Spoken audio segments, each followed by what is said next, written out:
shuttle itself. So that's why we got this very short window to get it launched. The shuttle's going to take off and follow it. It's supposed to join or get into station, I guess, around the next orbit. Kind of southwest of Ireland, I'm hearing, on the next revolution. So it's going to be nice. Everything is trained and everything is tracking pretty well on the target. Crew's doing well.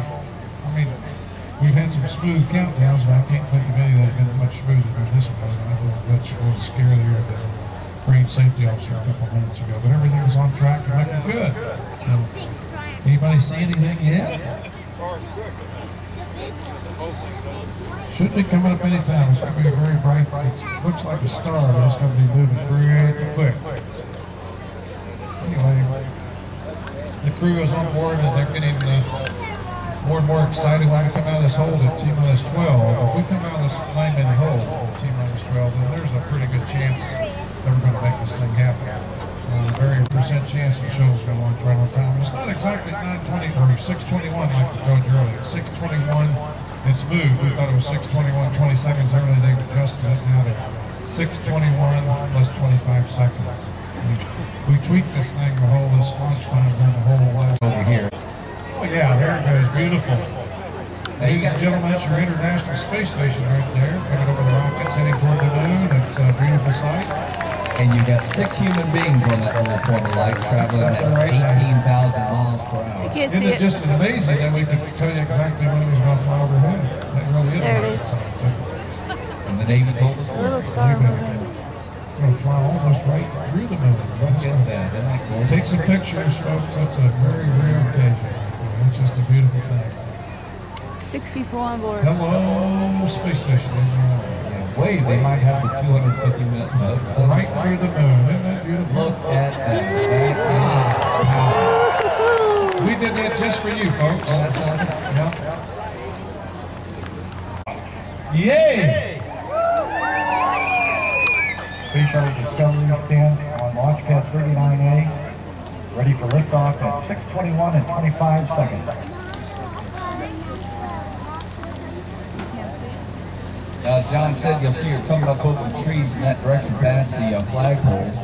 But before you see her come over the trees, you can see that whole horizon just light up. And we light up the main engines at T-minus 6 seconds, and then the solid rocket boosters at 0.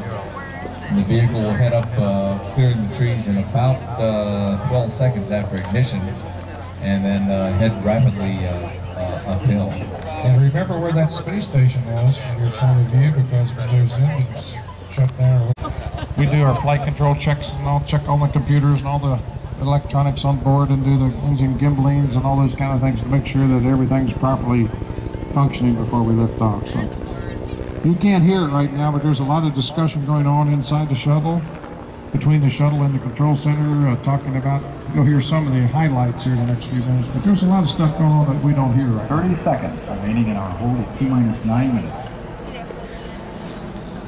Still see the light room is attached to the, not attached, but it's over there to where if we have to make an emergency egress, we can still do that right now, but in a few minutes that's going to be pulled away. Just before launch, that beanie cap you see up on top, we call the beanie cap on top of the tank, will be retracted. It's flipping. Countdown clock will start in 4 seconds. Yay! 3, 2, 1. And we are at T-minus 9 minutes and That's a very good sign. That's a pretty picture. And the ground launch sequencer has been initiated. All countdown functions are now automatically controlled by the GLS computer located here in the firing room. NASA Test Director Steve Payne is about to call for the transmittal of stored pre-launch command. Now that ground launch sequencer will hand over control to the onboard general purpose computers at T-minus 32 seconds in the countdown. It'll be a very important The ground handover. launch sequencer will issue a command to Discovery's onboard general purpose computer redundant set launch sequencer, or RSLS software. The command go for auto sequence start enables the RSLS to reconfigure certain onboard systems for launch. These computers are checking about 1,000 parameters every minute. Do everything just to make sure everything's still functioning properly. PLC, connect the central buses to fuel cells to your Tesla. T-minus 8 minutes and counting. Pilot. Yay! Copy. All 3 units are up and running. T-minus 4 minutes, 5 seconds to pass. About 2 minutes before launch, the crew will get a call to close the launch advisors and initiate motion flow. Final helium version of 3 main engines is underway in preparation for main engine start.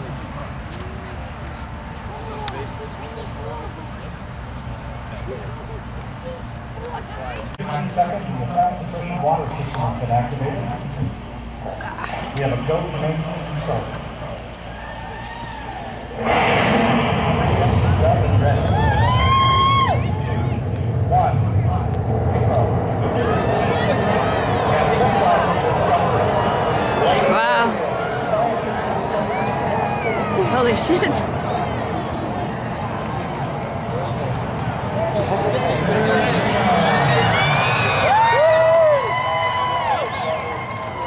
Wow. Can't see nothing.